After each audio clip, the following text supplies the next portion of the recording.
So, Johnny, I'm very excited to talk to you about your virtual concert event you got coming up the end of this month for your foundation. But before we get into that, here at Bionic Buzz, we're all about people's passion. You're a very talented guy. You worked different ways in the music industry. Where did your passion for music kind of come from? What led you to this journey? Was there an album that inspired it, a live performance, something that was just naturally for you as a child? It was my mom. I when I go a little bit about the history of like the whole name Soho Johnny, the platform. Hmm. My dad was my sense of humility, humanity. My mom was my sense of entertainment of music. Okay, and Nice. she was born in 1927, and actually, part of the story, a part of the push for the foundation is I lost her to COVID. 93 years old back in Oh, May. sorry to And hear I that. already had started this foundation, but it was kind of dormant, and I gave it a quantum jump push here because we need more of this stuff going out there. But yeah, she was into it when she was younger. She couldn't go that far because it was different times. She was a woman and totally different atmosphere for that. But she always had music in the household, and it was great. But it was just kind of like a little secret sauce that developed within myself that was a practical joker in grammar school. This is part of what I get into. Usually we talk about the history of Soho Johnny. Yeah. Um, but yeah, that's truly and passion is it. That's like one of the main key ingredients that drives artists and performers to strive and go forward and to continue to create. There's always the business part of it, but Yeah, this it's part of like my what I get into. Steve. mhm. Well, you said you it was dormant for a while. Tell me about the history about Let Me Help Foundation. When did you officially start it? But Well, I guess, I kind of segued into doing charitable concerts a lot American Cancer Society over the years before Let Me Help. okay, I want to say it was part of the creation of that Let Me Help, but it was under Soho Johnny, my platform. It wasn't a charity. We just raised money and then we just give it to American Cancer Society, and so we were working with them. But it's relatively new. It's only about a year old. Okay, okay, and this is the first real show or benefit. Obviously, it's virtual for obvious reasons, yeah, unfortunately. And the amount of support I get when you do these types of things, and what's happened now with this show has been quite overwhelming. Just working with great people, like I have a co-host for a segment of the show. You may know, Steve, that I mean I didn't know this until years ago, the difference between a foundation and a charity, right? A hmm, foundation is also like a charity, but it's you can give to different charitable causes, not just one. hmm, American Cancer Society is just for that. Cerebral palsy, UCP, United Cerebral Palsy, just for that. But foundation, you could divvy it up. So this benefited. I have a co-host. His name is great guy, Andy Cole, and he's oh wow, yeah, he helped. He has a charitable cause called hashtag I am no joke. It's an anti-bullying thing, and he's wonderful, talented in his own right, producer. And we have a COVID. We're going to address something to COVID, and also prostate cancer has been like kind of. We've got a lot of friends in that as well.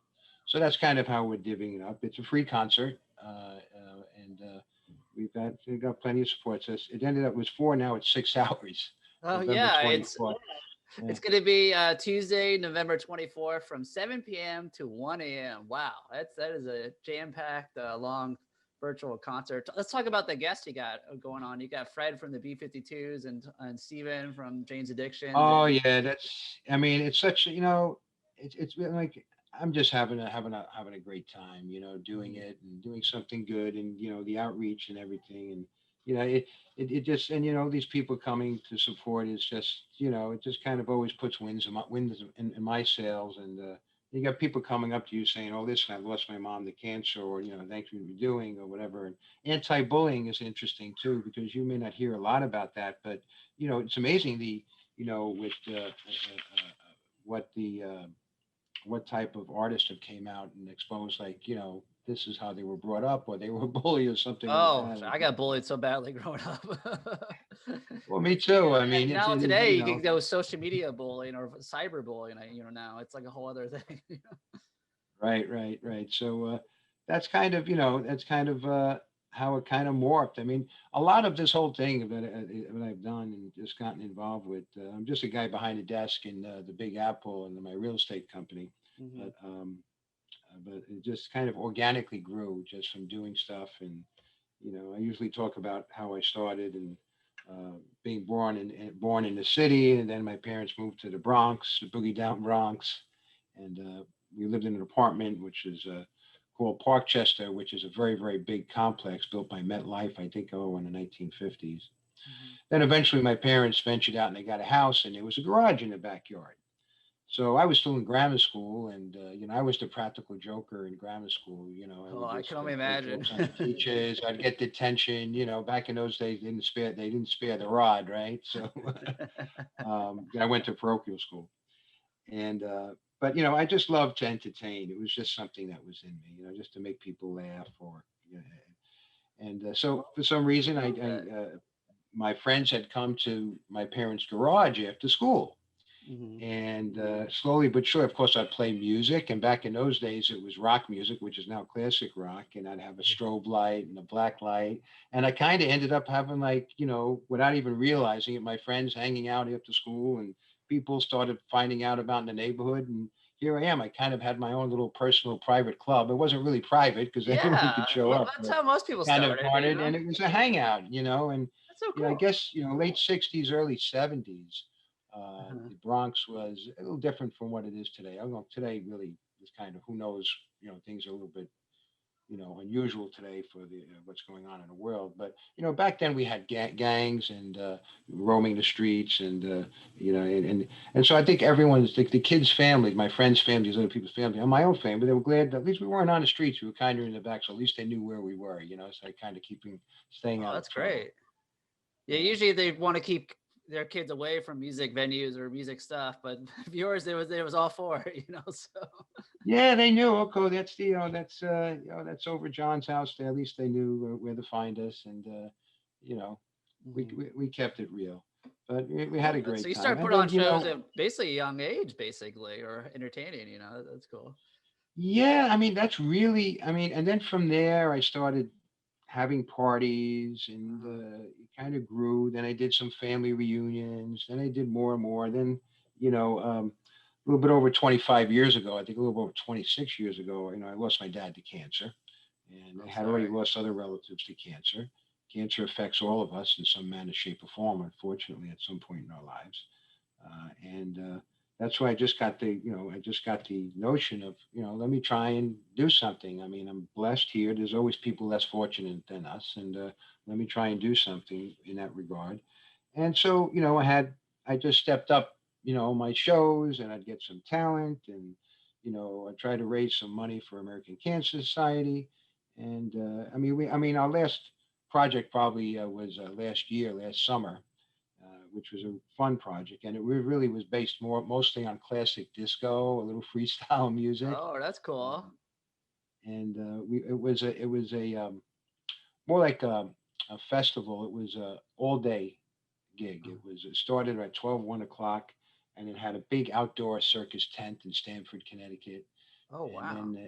then went for like about 4 or 5 hours. Then it was a VIP time, and then the nighttime was in this big ballroom where people would gather in. And I Wow. had literally about 20 artists come to support me. And Man, I that miss was going to wonderful. concerts. Just talking about that. Yeah, I mean, listen. It's a big bubble that's going to burst as soon as people have and we have a solution here and vaccine Mhm. for this pandemic. Yeah. It's the invisible enemy, and it's going to be a bubble bursting here with entertainment. It's going to come back with a vengeance because we're all Oh. like you or myself, and these artists on the side. Mhm. There's more of a need for it than ever before Oh, because absolutely. it's like, just think about it. People are forced to stay home more, so that recreational relief. Some people don't feel comfortable going to restaurants right now. Not that the Oh, restaurants yeah. don't have enough time, even just being open because of restrictions or whatever that case may be. But yeah, so that's a rubber band that's going to snap back in place. Mhm. Like listen, I'm confident. Nobody wanted the pandemic. Nobody wanted any of this stuff to happen, right? Here I Absolutely. am myself directly affected. I mean, I was blessed to have my mom for 93 years old, but I look at it, and take that energy. Of course, I'm mourning, but let me do something. Let me just put it in the right place, okay? Exactly. Like in her name and everyone else's name that's affected by, disease or whatever. This is just the latest one. What Yeah. makes it special is that no one in our lifetime experienced, and for maybe 100 years is the last pandemic. I think, right? The Yeah. I Spanish think the flu. Spanish flu was 1900 or 1901, maybe. I think. Yeah, yeah. They interviewed somebody not long ago that was still a survivor from that. And Oh wow. they asked him how many years did it take really to start to get to some. Of course, we didn't have technology, and Yeah. we couldn't send an email across the world in minutes, right? But it was I think it said about 4 years for people to start feeling, Back normal to again. normal. Wow. Well, But before this, but but oh, go ahead. Yeah. Oh, but I always try to look for the silver lining. yeah. Okay, we can't do anything about the negative part, but let's look at what the good that's coming out of it. And the good that's coming about it, hopefully with the people with their eyes wide open, is that, and it's a big part of my platform, SohoJohnny.com, is, it's a celebration of life, and we're blessed to be here. And, it's just to try to wake up with that notion every day. There's people less fortunate than us. We're role models to each other. We just got to, try to, social distancing is not social isolation. I always say it's actually the opposite in these trying times. Pick Amen up to the that. phone, call up somebody, make them laugh. When you're walking down the street, okay, maybe you can't get close to somebody, but if you see an elderly lady, chat it up a little bit with her, talk about the weather. Maybe that's the biggest event in that woman's life that day. But it's that simple notion, that simple. I mean, what I call this concert is, Soho Johnny's Mandate for Humanity kind of came to my head. So I Oh, I call it. love that. Very Yeah, yeah, positive. yeah. Exactly. So, But, I saw on your website though you had like a pop up space that you have in like Soho and West Greenwich Village. Did you throw a lot of events there before the pandemic, or? Uh, well, yes. My family, my brother, my younger brother, and myself, we have family properties down in Soho, and we, well, our family started 4 generations or 100 years ago with our grandfather coming, I guess, coming from Soho and just an immigrant, poor immigrant, trying to make a living and salvaging things for a few pennies or whatever it was at the time. And then the second generation was my dad's generation, I guess. And we had a trucking business in the area. And then my generation, and we got involved, my father, and then myself, and everything, real estate. So we had some small real estate holdings in Soho. It's obviously a good area. And for our vacancies, we just started an event company, so to speak. So, just like short-term mini leases, it could be a couple of months. Let's say an activation for a fashion company that wants to just test the market to do something. This is pre-COVID, by Yeah. the way, and or just anything, or it could just be a pop-up production or a movie production. So we Yeah. do a lot of that. Okay, Yeah, pop-up's a like little a bit real less trendy thing now. now. I like it though. So, it's like a limited time, Well, you know. listen, a lot of companies are not looking, they want to put their toe in the water because it's still, we don't know how long this pandemic is going to last, how much it's going to affect their business. So they're not signing those long-term leases as much as before. But they may do a year pop up, they may do 6 months pop up, and like, let's say new designers want to get their name up, they'll do a 1 month pop up. Mostly during Fashion Week or during that period of time. So we get a fair amount of that. So we've been doing that indirectly, and then we took more of an active role. I'm launching another company called the eventpopup.com, which is just based on pop-ups, what we're talking about. And we kind of are bringing a blend of entertainment because a big part of the solution to retail right now is experiential. You got to get people in through the door. Okay, you could buy sneakers online with Amazon, right? But if you get people into the door, experiential, maybe some entertainment, maybe a little food and beverage, a little cafe, different surprise, a guest showing up, whatever. So those are type of things that we're getting involved with. And we're kind of insulated a little bit, being down in Soho, because Soho is still like an international destination. Right now it's stagnant because no one's traveling, but it'll come back in force. It is what it is, and it's a great neighborhood. And I'm very blessed to have, been brought up there, and even be brought up in the city with such a ethnic diversity, because that's part of seeing people work together from all different walks of life is like a second education that I have that I'm thankful for.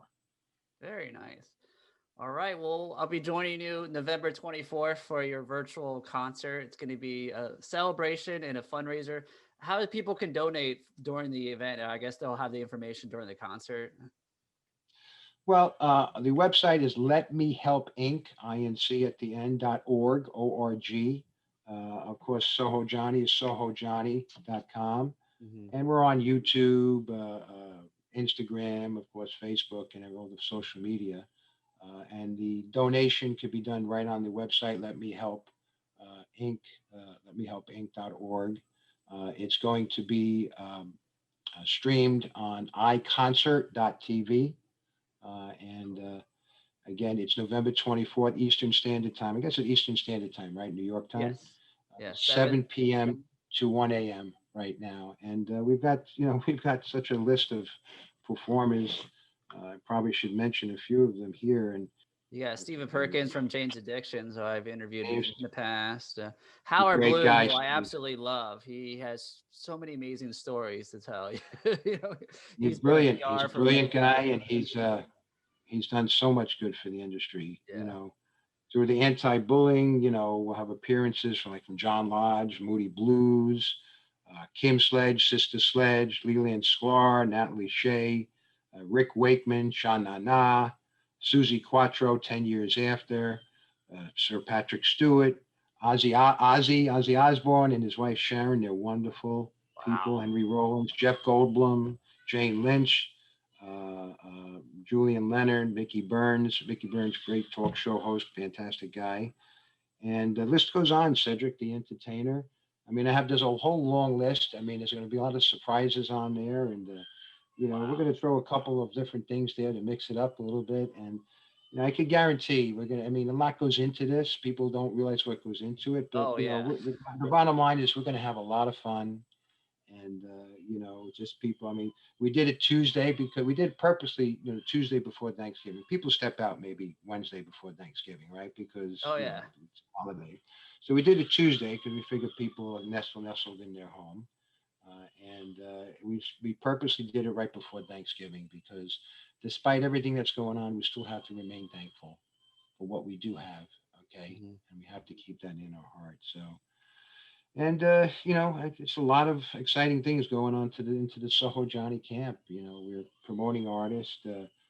We did a deal with Maurice Hamilton, a wonderful guy, very very Wow. talented guy, and with the SMC group, where we take artists that are not really that, haven't really made the A list yet, and we could connect them with multinational corporations to promote them, and they might be the next face of. Spaghetti, Prince Spaghetti Day or Coca-Cola and stuff. So we That's got some other awesome. shows coming up. Yeah, we've got a lot going on. And again, and this is not about me, Steve. It really isn't. I don't But think it is. You're a it's very just humble guy. I appreciate. Yeah. yeah, it's about the trip, the journey, and the sense of community that has been probably the most valuable thing that I've garnered from all of this. I'm really just a guy behind the desk, and producing these shows, and I'm recording some of my own content, my own music now, and some acting, and I've been approached by a fair amount of people, and artists approach me all the time. I mean, I'm humbled. I'm very, very Mm. humbled. Well, thank you so much for spreading positivity, and good luck with this concert. And we'll talk down the road because I'm sure you could have future projects we'll be talking about. I appreciate that, Steve. And let me give a shout out to you for being a light in the tunnel during this time with your show. Okay, I think it's wonderful what you're doing because that's what just got to mix it up over there. And Exactly. if everyone's listening to this, just remember tomorrow morning, do Soho Johnny a favor and just wake up with that thought. Start your day thinking, I'm blessed to be here. I know I have problems. I know you're dealing. I'm not making light of anyone's situation, but there's always people that It could be a little bit worse. And, it comes back to you threefold. And these are the type of things that when you look back on your life that are going to elevate you, everything else will not.